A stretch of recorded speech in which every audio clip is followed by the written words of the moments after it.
today I am going to discuss about the Charter Act of 1853. This was the last of the series of the Charter Act passed by the British Parliament between 1793 to 1853. ये जो charter act है ये हमारे पास सबसे last act है जो company rule के under आता है, पास बाय द जो ब्रिटिश पार्लियामेंट ने पास किया था। ठीक है, कब 1793 से लेकर 1853 तक।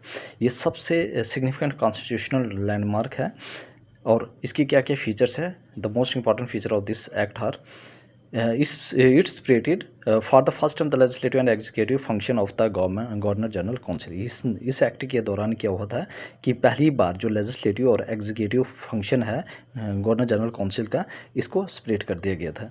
Getting second, it provided for addition of 6 new members called legislative councillor to the council. अब यहाँ पे क्या हुआ कि 6 नए जो मेंबर थे लेजिस्लेटिव काउंसिलर, वो किसको दिया गया? वो काउंसिल को। ठीक है, तो इन्होंने क्या किया, इस एक्ट के दौरान क्या हुआ, 6 नए जो मेंबर थे लेजिस्लेटिव काउंसिलर जो थे वो किसको दिए गए?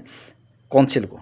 Getting it establish A split governor general legislative council. और इसमें क्या हुआ, एक अलग से जो गवर्नर जनरल काउंसिल था उसको अलग कर दिया गया, which came to be known as the Indian central legislative council, और जिसको क्या कहा जाता है? Indian central legislative council.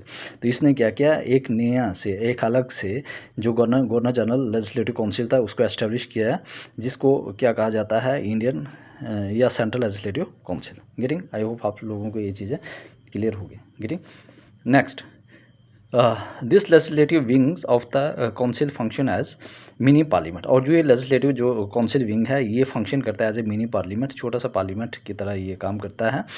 Getting adopted same procedure as British parliament. जैसे ही ब्रिटिश पार्लियामेंट ने जो भी रूल ऑफ प्रोसीजर अप्लाई किया था, जो भी प्रोसीजर और वो सारी यहाँ पे भी सेम अप्लाई हुआ। ठीक है, तो यहाँ पे क्या हुआ, this legislative wings of the council function as mini parliament. ये जो लेजिस्लेटिव काउंसिल विंग है ये एक्ट करता है एज ए मिनी पार्लियामेंट, जो अडॉप्ट किया था किसने?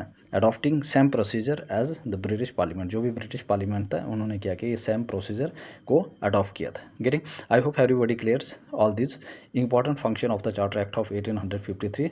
ठीक है, इसको मैं 3 पार्ट में लेकर आऊँगा, छोटे छोटे शॉर्ट्स में, कि ताकि ये पूरा कॉन्सेप्ट आपको क्लियर हो और आराम से आप अपने नोट्स बनाएं, और ताकि इस चीज़ को रिवाइज करें, ताकि आपकी जो भी एग्जामिनेशन है, ठीक है, मतलब कि जो 226 या जो मेन एग्जामिनेशन है, मतलब कि this will help you a lot. Getting, I hope everybody clear.